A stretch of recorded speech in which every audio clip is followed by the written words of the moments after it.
90% of success in anything is just discipline. We spend years in school but don't learn much about it. Here are 7 stoic lessons to help you build strong self-discipline and emotional control. These lessons come from a book that I recently read titled Discipline is Destiny: The Power of Self-Control by Ryan Holiday. Number 1, the battle against pleasure. The body is stupid. You must save it from itself. The body wants to eat until it's full, but it ends up way past that point. The body wants to drink until it's drunk, but we only wake up when we are beyond drunk. The body wants what it wants now. It can deal with the consequences later. We have to be smart and stop it before that happens. If you're stuffed and uncomfortable afterward, if you're hungover and when you wake up, you're filled with regret and shame the next morning, was it really that great in the first place? Don't just think about what pleasure you'll get. Think about what it will take from you. Think about how you'll think about it afterward, when your pants are too tight or when you catch yourself in the mirror wondering how all this happened. Self-discipline is not about refraining from excess because it's considered a sin or morally wrong. Instead, it's about avoiding a life filled with unnecessary suffering and negative consequences that we create for ourselves. When we give in to every impulse and desire without restraint, we risk creating our own personal hell right here in the present. It's important to understand that abstinence and restraint are not the same. Abstinence means avoiding something altogether, while restraint is about exercising moderation. It's about knowing how to approach things in a balanced and appropriate way based on our bodies. Being disciplined doesn't mean denying ourselves happiness. It means being responsible and understanding our limits. It's about knowing when to stop before things get out of control. For example, it's having the strength to leave the table before overeating or enjoying just one drink instead of going for more. Discipline isn't a punishment, but a way to avoid negative consequences. It's an expression of self-value. We must prioritize our minds over our bodies and avoid temporary distractions and pleasures. Number 2, seek discomfort. Seneca was a rich man with inheritances from his father and successful investments he made across the Roman Empire. Despite his riches, from time to time he chose to live in discomfort for several days. He would wear rough and old clothes and even sleep on the ground with only a piece of dry bread and water. Seneca took great care to ensure that his experiences of discomfort were genuine and serious. When advising a friend to try this voluntary discomfort, he emphasized the importance of eating hard bread and sleeping on a hard piece of wood to make the experience authentic and not just an amusement. Now, why did Seneca do this? Seneca knew that most of his fellow citizens, without complaint, lived in the same circumstances that he was voluntarily living in for a few days. And this was the point. By intentionally subjecting himself to these conditions, he sought to prove that enduring such challenges was possible and actually typical for many of his fellow citizens. Many of Seneca's wealthy friends were terrified of living in such conditions, which made them anxious and risk-averse. By facing these hardships voluntarily, Seneca would say to himself, "Is this what you are afraid of?" Going through this voluntary hardship helped Seneca build perspective and resilience, enabling him to face adversity with greater strength. Ultimately, this practice even saved his life when the Emperor Nero became unstable. Seneca offered all his wealth for his freedom. Nero was shocked, and he couldn't believe someone would give it all up. In contrast to Seneca's approach, many of us avoid anything uncomfortable.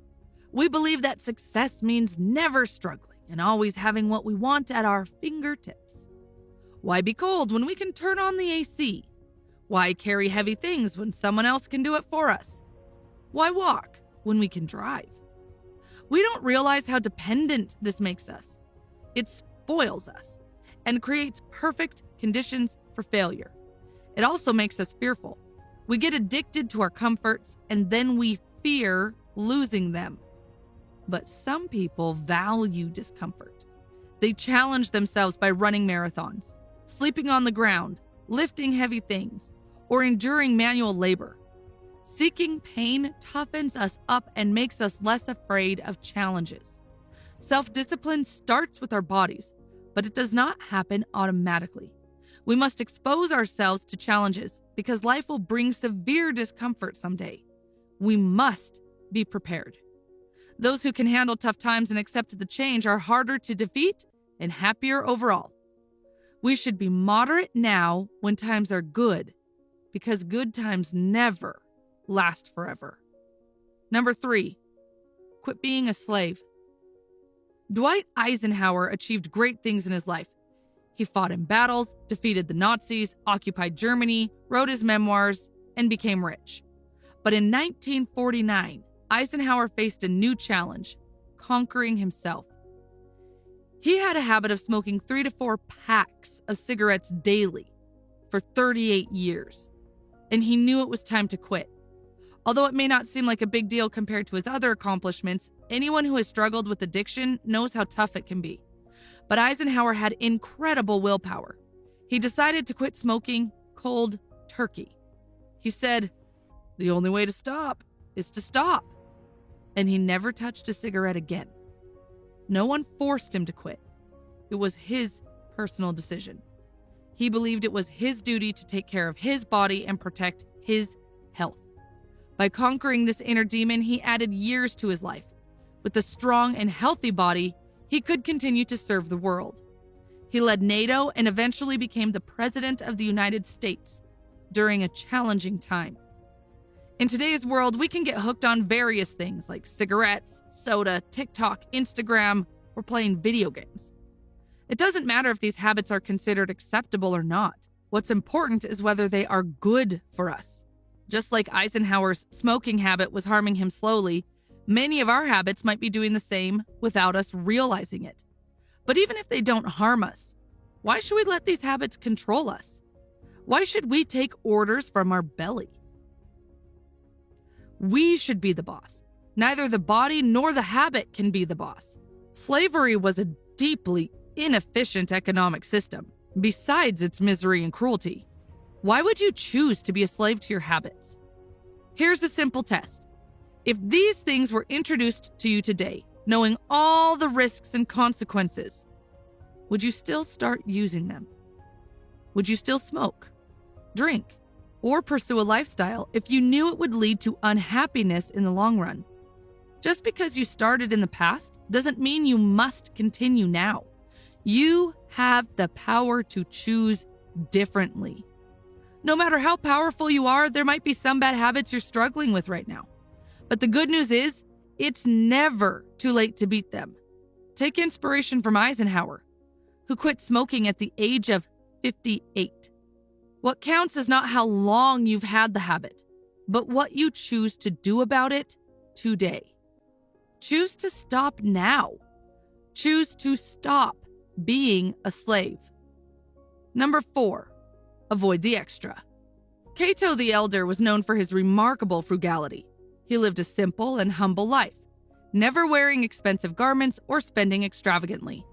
He would drink the same wine as his slaves and often worked alongside them in the fields. Cato's philosophy of minimalism extended to his home as well. He lived in a modest house, taking inspiration from his hero, Manius Curius. When emissaries were sent to bribe Curius during the height of his power, they found him in his kitchen boiling turnips. His simple lifestyle showed them he didn't care about getting rich. He couldn't be bought with money. Similarly, when Cato was offered expensive gifts or rewards for his political work, he declined them because when we desire more than we need, we make ourselves vulnerable. Being a little hard on ourselves makes it harder for others to be hard on us. Being strict with ourselves takes away others' power over us. Another excellent example of the power of simplicity can be seen in the boxer Rubin Carter. During his unjust imprisonment, he deliberately lived with very few comforts. He didn't have luxuries like pillows, radio, rugs, or TV, which made it difficult for the guards to have any leverage over him. By depriving himself of these amenities, Carter asserted control over his own life and became less vulnerable to manipulation. It can seem like the life of Cato or Reuben Carter is difficult, but in many ways it's easier. Less to worry about, fewer rings to kiss. No one is having less fun than a person with debtors at their door, or a person who is forced to keep working harder and harder to maintain his luxury lifestyle. In our modern world, we often find ourselves surrounded by temptations and the pressure to own more and more. Advertisements and social influences on us can make us believe that we need certain things to be happy. Ask yourself, haven't I and humanity survived quite a long time without this? How long did the happiness last the last time you bought the thing you craved for? This new thing you crave will not make you happier either, because the last one didn't. If you need proof, go check your wardrobe. Think about how happy and content you were with less just a few years ago. Do you look back at those younger years and feel bad for having less? Probably not. Those were the happy days. You almost miss them now. Things were simpler and cleaner. Here's a powerful secret. The less you desire, the richer, freer, and more powerful you become. It's that simple. Number 5, slow down to go faster. Octavian became Julius Caesar's heir when he was only 18. A year later, he promised Rome's leaders at the Forum that he would reach the same heights as his adoptive father. Despite his ambitious plans, he didn't hurry. Instead, he took a slow and careful approach, learning from his Stoic teachers Athenodorus and Arrius Didymus. Octavian co-ruled with Mark Antony for a decade and then led the Senate for almost 5 years before finally becoming Augustus Caesar in 27 BC. His journey to power was slow and intentional. When Octavian took control of Rome, he transformed it from a city of bricks into a grand empire of marble. This transformation didn't happen overnight. It required time and attention to many small details. Octavian's approach teaches us the value of disciplined pacing and the importance of getting things done properly. Hustling doesn't always mean rushing. It's about getting things done properly and efficiently. It's okay to move slowly, as long as progress is steady and consistent. We must manage the impulse to rush, both in response to external pressures and our own eagerness to dive into action. While this eagerness is valuable, it needs to be properly channeled. If not managed well, it will quickly turn from an asset into a liability. Number 6. The difficult life is the best life. King George IV was famous for his love of food. He would have a massive breakfast with pigeons, steaks, wine, and brandy. Over time, he got so fat that he was afraid he might not be able to breathe if he lay down to sleep. Even signing documents became a challenge, and he had a stamp made for his signature so that he didn't have to move much. Despite his responsibilities as a king, he ignored his duties and fathered several children outside of his marriage. He seemed to believe that he was above the rules of health and mortality. He thought his body could endure endless abuse without consequences. However, his careless lifestyle caught up with him, and on a summer night in 1830, at 3:30 a.m., he faced his death. He was surprised to realize that he was dying and shouted, "Good God, what is this?" Recognizing it was death, he grabbed the young servant's hand and said, "My boy, this is death." It was as if he was shocked to find out that his poor health habits had finally led to his death. Compared to King George's self-destructive lifestyle, let's turn to the inspiring example of President Theodore Roosevelt. Once, Theodore told his father not to scold him or he would have asthma, and on many nights, he did. Despite being born weak and facing health issues like asthma and poor eyesight, he chose a different path. He embraced the difficult life and made physical activity a priority in his life. Encouraged by his father, he engaged in various physical activities like rowing, boxing, wrestling, hiking, and football. He believed in pushing himself to be active and energized throughout his life. Even when he became the president, he continued his commitment to exercise, making time for a couple of hours of daily physical activity. A couple of hours each day as the president. Who do you think felt better when they woke up in the morning? The lazy King George or Roosevelt? Roosevelt's example is a powerful reminder that being active and embracing the tough life can lead to achieving great things. We are meant for more than just existing and looking for pleasure. Nature has given us amazing gifts. We are incredibly evolved beings at the top of the food chain. Will you let your abilities waste away? Today, many young Americans can't join the military because of health or fitness issues. Being careless with our bodies is not a joke. It's a matter of national security. If we want to be great and productive members of society, we must take care of our bodies. It's not just about the gym. It's also about what we eat and avoiding harmful substances. Our bodies are like high-end race cars, and we need to fuel them properly. Life is full of problems and tough situations. Sometimes our work might not go as planned, and we might face difficulties. However, when it comes to exercising, we have the power to control it. We can choose different activities like swimming, weightlifting, jujitsu, or long walks, but the key is to be active. Self-discipline is not about saying no to pleasure. Pleasure is the reward for our efforts. Taking care of our bodies, controlling our desires, working hard, and exercising is not a punishment. It's the way we earn the pleasure. Number 7, silence is strength. The Spartans were known for their courage and strength, but they had another impressive quality. They were masters of self-discipline when it came to speaking. They had a way of using a few words to make a big impact. When threatened by powerful enemies, they responded with short, powerful words, showing that they were not afraid.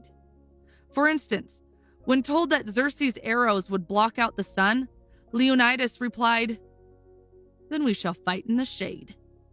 When another conqueror threatened to slaughter every single Spartan soldier if they breached their walls, the Spartans simply replied with one word: "If." They never used two words where one would do. They never used unnecessary words, never overshared, and never talked just for the sake of it. They knew that saying less is more powerful than saying a lot. Despite having the power and authority to say whatever they wanted, the Spartans chose to hold their tongues. They didn't feel the need to prove themselves by talking constantly or engaging in pointless arguments. Today, technology makes it easier to share our opinions and jump into discussions. But the Spartans' lesson is to resist that temptation. You don't have to verbalize every thought or give your opinion all the time. Just because there's a pause doesn't mean you have to fill it. Just because everyone is talking doesn't mean you have to jump in. You can sit with the awkwardness. You can use the silence to your advantage. You can just wait and see. You can answer the question with "I don't know." You can ignore the insult. You can decline the invitation. You can decide not to explain your reasons. Of course, you can do all of these. But will you? Cato chose to speak only when he was certain that his words were not better left unsaid. 2 ears, 1 mouth. Zeno would remind his students, respect that ratio. Always regret what you didn't say, not the other way around. Let them wish you talked more. Thanks for watching, and have a great day.